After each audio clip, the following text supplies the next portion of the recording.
Sunderland 2, Crystal Palace 1. Sunderland continue to do incredible things. I think along with Arsenal, the only unbeaten home team in the Premier League.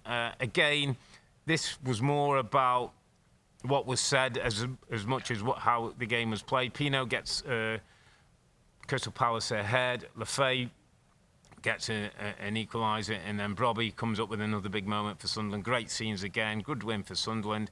And then we got the fallout of Oliver Glasner, mate, who came out really all guns blazing and talked about being abandoned by the hierarchy at the football club. Talked about his heart's been ripped out again after it was ripped out when Eze was sold, basically what he was saying without him knowing. Gay, he said, was allowed to move on the Friday ahead of the game, so he didn't play. He didn't know anything about it. I mean, he's called the club out. He's put a division, I think, between the club and the dressing room. He also, Dan, and something I found really difficult to accept, didn't make a substitution in the game. And I know they had a few kids on. They had Uche on the bench, almost to make his point. Yeah. Almost like, the points, okay, we've lost the points, but I'm going to make a point here. That, to me, was actually reflects, to me, really badly on Oliver Glasner, a guy I enjoy seeing his football. It's been incredible what he's done for Crystal Palace.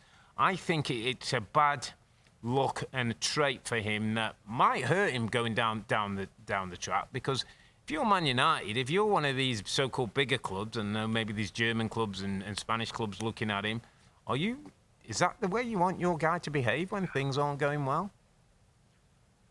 I think what you have to do as well, Robbie, here is that everybody knows the way that Crystal Palace work. Yeah. It's the way they work. And because the amount of times that people say to you, wow, I tell you what, Crystal Palace, they don't have signed some good young players. Yeah. Why are they not going to City? Why are they not going to Arsenal? Why are they not going to Chelsea, Liverpool, Manchester United?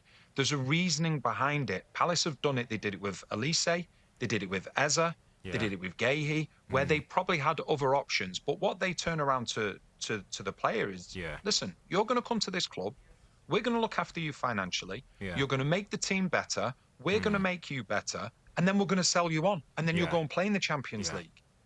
And that's the philosophy of the football club. Yeah. That's how it works. So from Glasner's side of things, I think he's been unbelievable for Crystal Palace. He will go down as one of the greatest managers. Absolutely.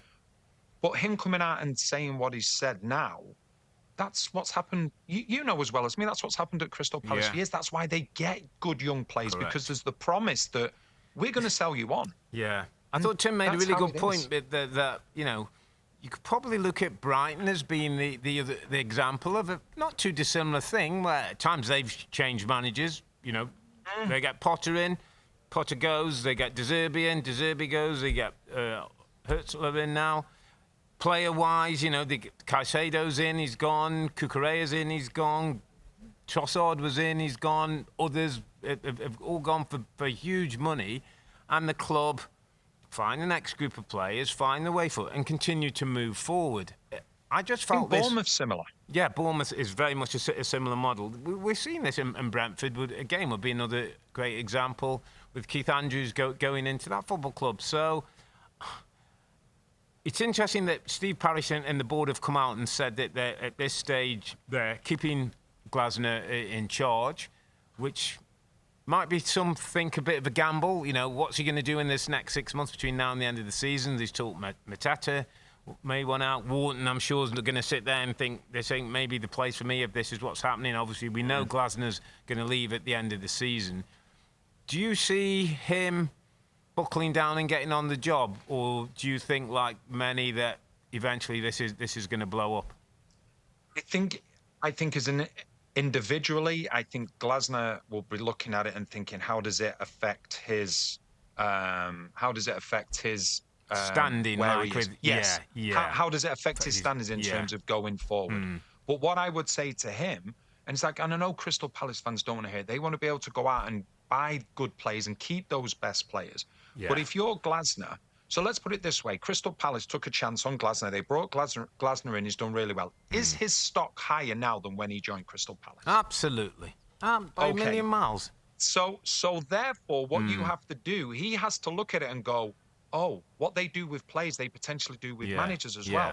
He has to accept that, like, regardless of how much he is not happy about things, that's the way the club is run. Yeah. And as a coach, you go there and go, right, you know what? If I do really well here, I can move on. That's what the players do as well. And that isn't being disrespectful to Crystal Palace, but look at some of the great young talents that Crystal Palace have either brought through or have bought in for decent money, because those young players, their parents will be turning around and saying, listen, you go Crystal Palace.